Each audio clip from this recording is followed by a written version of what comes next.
Nah, ini kita karena simetris, maka hanya bagi 2. Ya, maka ini 275 ke bawah berarti otomatis 275. Dan kita tahu bahwa ya,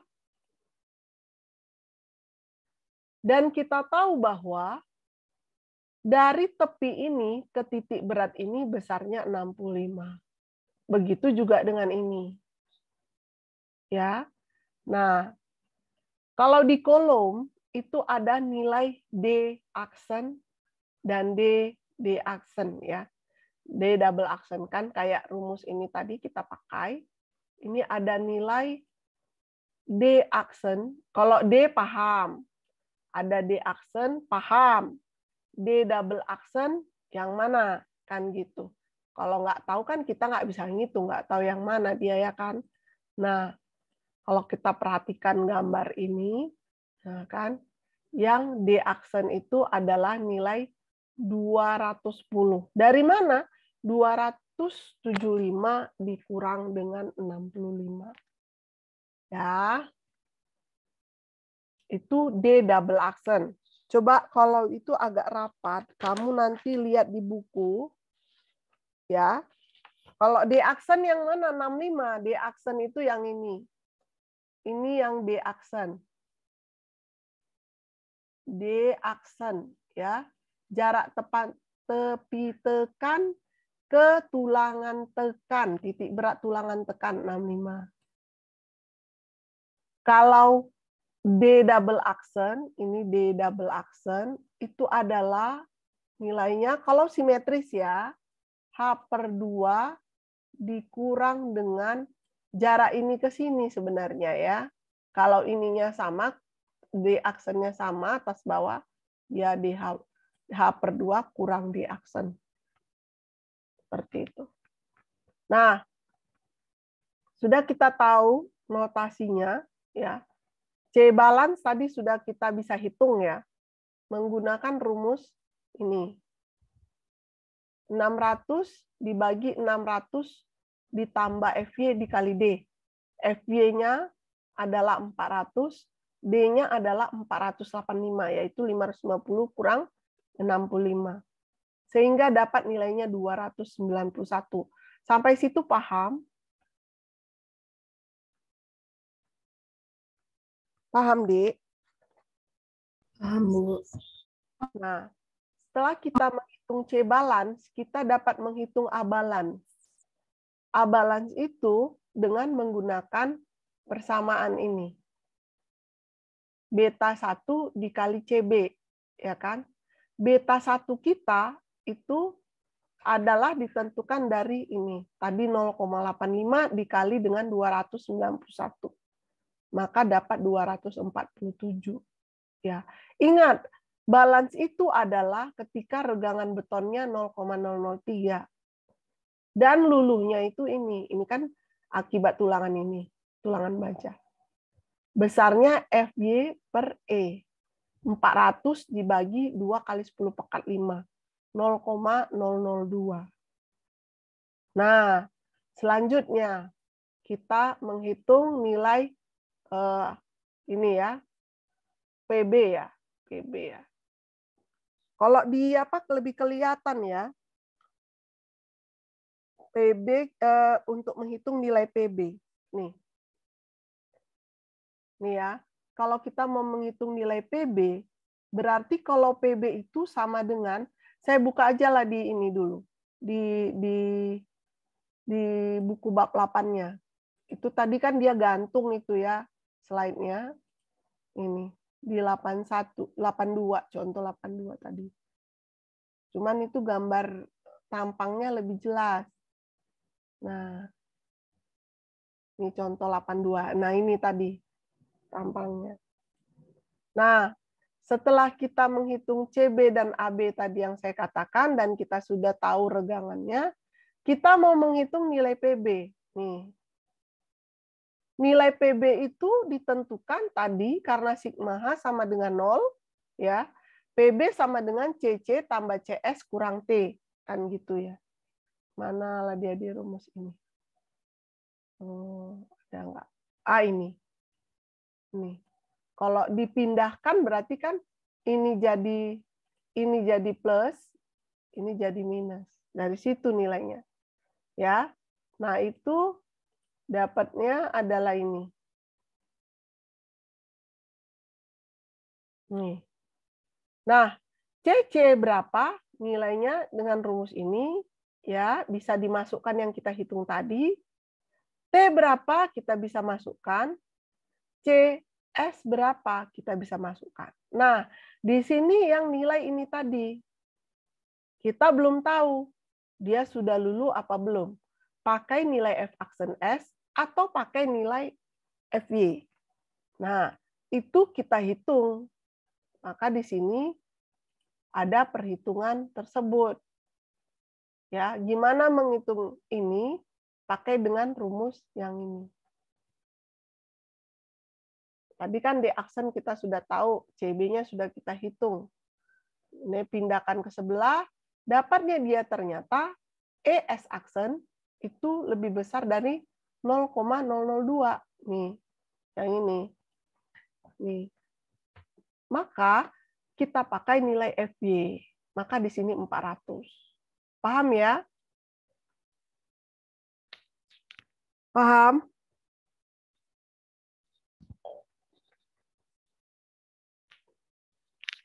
Kalau kalian sudah paham untuk menghitung P balance, kita bisa menghitung momen balance. Sama yang tadi, masukkan nilai A balance yang kita hitung, B sudah ditentukan, D sudah ada, nilainya ini adalah A/2, A balance ya, D double aksen sudah kita tahu, dan seterusnya, itu dapat momennya berikut. Maka E balance itu adalah MB per PB. 375,54 mm. Nah, perhatikan untuk kondisi seimbang, faktor reduksinya 0,65. Sampai situ ada pertanyaan?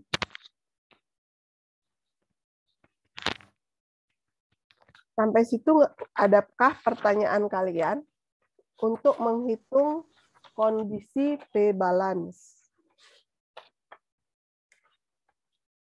Kalau tidak ada, kita lanjut ya. Ada nggak? Tidak, Bu. Nggak ada, kita lanjut. Nah, ini penampang kolom dengan beban eksentris. Jadi kalau dia ada E, nah ini. Kalau tadi P-nya ini balance. Ya, seimbang. Ya. Kalau yang ini ada P tapi tidak balance, misalnya PN lah dia untuk ini ya. Dia bekerja sejarak E. Nih. Jarak E dari titik plastis.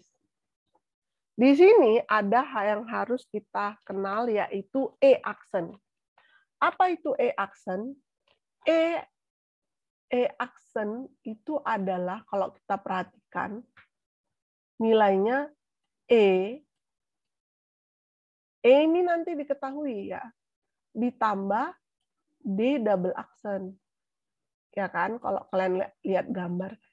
E ini dari sini sampai sini ditentukan oleh ini E ditambah D double aksen. Yang lainnya tadi sudah saya kasih tahu ya, apa ya. Nah, ini sama kayak balok ya. Ini kan A, ini jatuh di A/2, maka DA kurang A/2 ya. CC ini pas di titik berat tulangan ya kan. Nah, ini bekerja seperti ini. Nah, ini juga pas di titik berat tulangan bekerjanya. Kalau ini bekerjanya di A/2. Ya kan? Nah, untuk menghitung dengan eksentrisitas ya, kalau kita perhatikan sama balance tadi, sebenarnya dia menggunakan rumus yang sama. Ya. Nah, ini juga ini diganti P eksentrisitas itu kodenya N. Ya.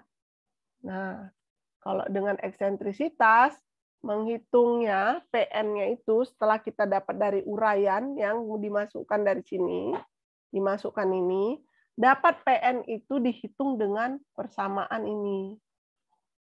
P dengan eksentrisitas itu kita dapat dengan menghitung ini. Tadi ada nilai E aksen, apa E aksen tadi sudah dijelaskan ya. E aksen itu ya, berarti E kurang D double aksen, ya kan? Atau dia dihitung dengan ini, dengan memasukkan nilai tadi, kalau ini ya, kalau dia Fs sama dengan Fs aksen ini, tapi kalau nggak sama dia di ini ya. Ini kalau dia sama, nah ini dia pakai yang rumus 8, 19. Oke, itu untuk P nominal. P dengan eksentrisitas. Nah, P dengan ini AS aksennya sama ya, simetris. Nah, itu bisa dihitung dengan rumus ini. Nah, P dengan eksentrisitas itu kalau dibandingkan dengan E balance tadi, kalau lebih besar dari E balance, maka kolom kita akan mengalami keruntuhan tarik. Ya. Nah, step-step keruntuhan tarik itu dihitung seperti ini. Jadi prinsipnya sama ya. Pertama dianggap dulu F aksen C sama dengan FY. Ini dari nilai sigma H. Jika Fs aksen sama dengan Fy, maka ini Fs aksennya dijadikan Fy, kan gitu ya. Kita hitung sehingga kita mendapatkan nilai bahwa untuk menghitung nilai A nanti menggunakan persamaan ABC ya. ABC-nya itu ditentukan dari nilai berikut ini. Ya, nanti dapat nilai A dengan yang positif, itulah nilai A kita. Setelah A kita diperoleh, kita bisa masuk ke perhitungan selanjutnya sehingga diperoleh nilai PB dan nilai M dengan eksentrisitas, P dengan eksentrisitas. Nah, contohnya begini. Nah, tadi kan untuk keruntuhan kuat tekan PN, ya kan, untuk dia hitung PN-nya, gitu ya kan. Nah, pertama bila dia katanya E-nya 500. Jadi udah tertentu itu eksentrisitas. Jadi si P itu terletak di eksentrisitas 500 dari titik balance. Kita dapat E-balance untuk penampang yang sama tadi ya. Jadi penampangnya kita pakai yang ini. Contoh 82. Tapi P-nya itu tidak balance. Dia bekerja sejauh E-nya itu 500 kan gitu. Kalau dia lebih besar dari E-balance berarti dia keruntuhan tarik kan gitu ya. Nah, keruntuhan tarik kita ikuti step keruntuhan tarik tadi bahwa PN itu harus didapat dengan nilai ini. Ya, kita masukkan yang CS ini nilainya FY ya. Kita masukkan dalam fungsi A. Jadi kalau A itu kita belum tahu ya. Kita nggak tahu A tekan akibat eksentrisitas itu berapa. Kalau dimasukkan seperti ini, ya PN itu dalam fungsinya ini. Dapat dimasukkan, maka ketika E itu adalah E aksen kurang D double aksen, maka E aksen itu adalah E ditambah D double aksen. Kan gitu, tadi kan sudah saya terangkan ya. Mencari E itu apa? E aksen dikurang D double aksen. Sehingga kalau dibalik E aksen itu E tambah D double aksen. Gitu kan. Maka kita bisa hitung PN. Nah, kalau seperti ini ya, ini cara yang contoh ya. Kalau nggak mau pakai cara contoh, kita pakai yang rumus itu tadi. Yang ABC, dimasukkanlah nilainya masih dalam fungsi A kan gitu ya. Kalau diperoleh nanti fungsi A-nya itu ya. Kalau kita langsung pakai ini loh. Nih A, masukkan aja nilai B berapa, BA kuadrat berapa, kurang 4AC per 2A, nanti dapat nilai A. Nah, kalau di dalam buku ini, dia sudah masukkan, tapi dia masukkan lagi ke dalam persamaan kuadrat. Nah, persamaan kuadrat didapat nilai ini kayak gini pun juga bisa ya. Tapi kalau mau simple pakai rumus yang dia kasih juga akan hasilnya sama. Nah, diperolehlah nilai A, ya kan? 179,26. Dimasukkan ke nilai PN. Kan ini tadi rumus PN. Nih, dari hitungan itu.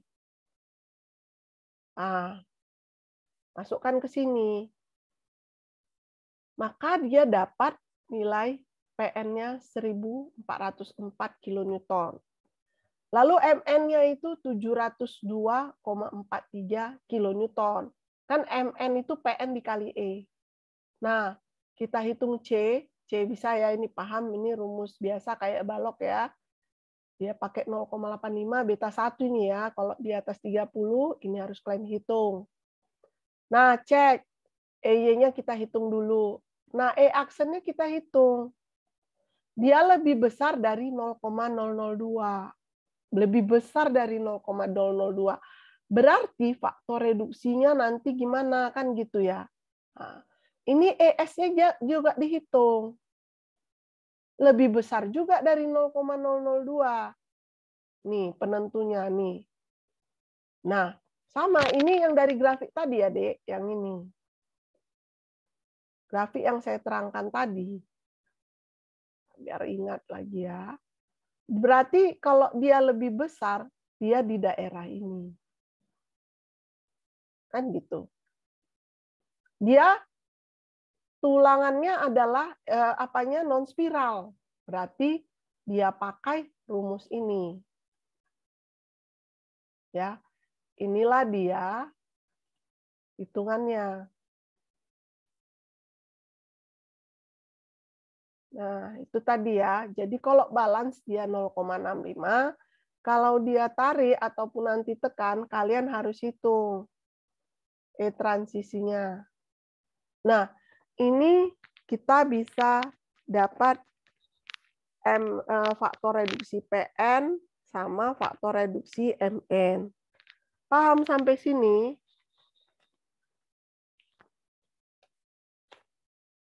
Paham?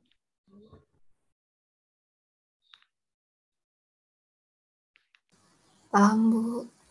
Nah, berikutnya adalah keruntuhan tekan.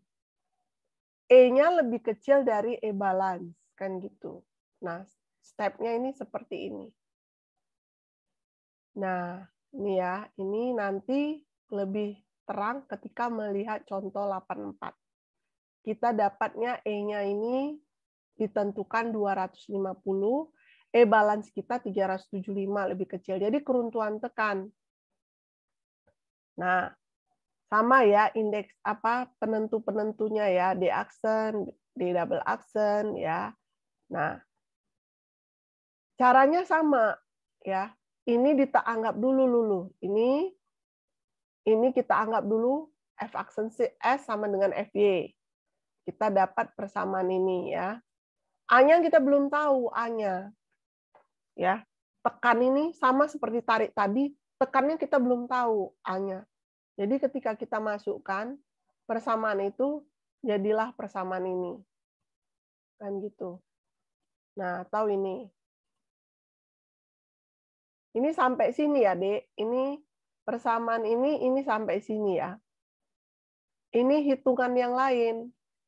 E aksen sama dengan E tambah D double aksen. Dapatnya 460. Ketika kita masukkan nilai-nilai tadi, 1/460, CC-nya itu adalah 8.181. Kita masukkan ini, ya kan? D-nya kita tahu, ya. A/2, A-nya kita nggak tahu. Ini kita masukkan dari nilai CS. Nih. Baru D-nya kita masukkan, D aksen kita masukkan. Ya. Ini nggak bersambung ya persamaannya ya. Saya sudah ingatkan. Nah, dapatlah nilai PN dalam fungsi A. Ya. Nah, kita tahu bahwa A itu adalah besarnya C dikali beta 1, kan gitu ya. Maka nilai PN1 bisa kita hitung dan PN2 bisa kita hitung, di mana katanya sesuai step ini ya, itu harus dilakukan katanya hitung PN1 ya dengan menggunakan 814. Ini PN1 814. Lalu dari langkah 2 dan hitung PN2 dengan menggunakan persamaan 815. Ini persamaan 815. Ya. Lalu kalau dirata-ratakan bagi 2 ya, itu di mana jika PN1 tidak cukup dekat, maka asumsi C dan A harus diulangi.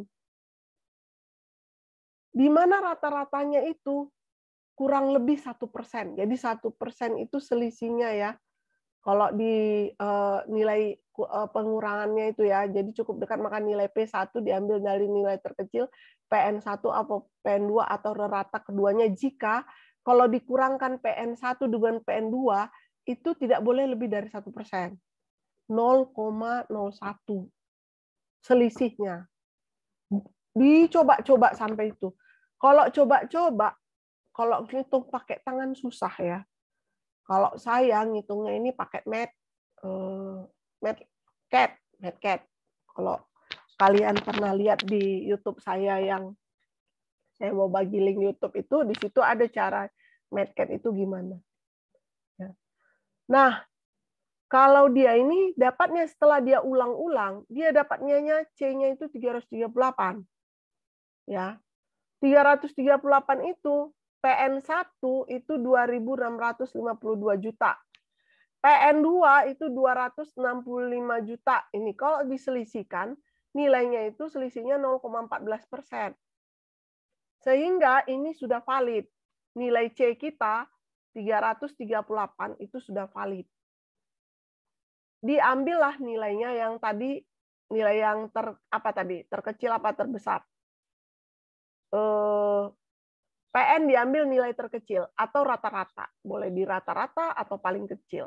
Nah, nilai PN dia yang diambil, ya udah, karena sama-sama 250 ini ya, jadi 252 kilonewton yang diambil PN1. Maka MN sama dengan PN dikali E. Hitung juga ES aksen. Ternyata S aksen itu lebih kecil dari 0,002. Maka faktor reduksinya itu 0,65. Saya tidak mau ribet menghitung dengan cara iterasi. Jadi tadi cara coba-coba itu namanya caranya iterasi. Nilai PN tadi untuk menentukan PN yang ini, kita nggak perlu C coba-coba. Tapi si Whitney mengeluarkan persamaan yang bisa dihitung langsung, yakni persamaan 822. Bayangkanlah ini BH, F aksen C, tinggal masukkan E-nya berapa, D. Nah, ini contohnya itu di contoh 85. Ya. Jadi contoh 84 tadi, kita pakai 822 ini, caranya seperti ini. Paham ya? Paham maksud saya? Jadi kalian boleh pakai cara contoh 84, tapi contoh 84 itu kita harus dengan iterasi, coba-coba dinilai C, sampai menemukan selisih tidak lebih atau kurang lebih dari 1% selisih PN1 dengan PN2. Tentu hal itu bukan cara yang gampang kalau kita tidak mempunyai peralatan atau kemampuan yang lengkap. Misalnya nggak punya komputer. Saya punyanya hanya kalkulator. Kamu pakai rumus ini. Ini. Nih. Masukkan aja yang diketahui. Dapatnya 2.768 kilonewton. Memang hasilnya akan tidak eksak ya, tapi rumus ini bisa digunakan. Paham? Paham, Dek? Paham. Oke.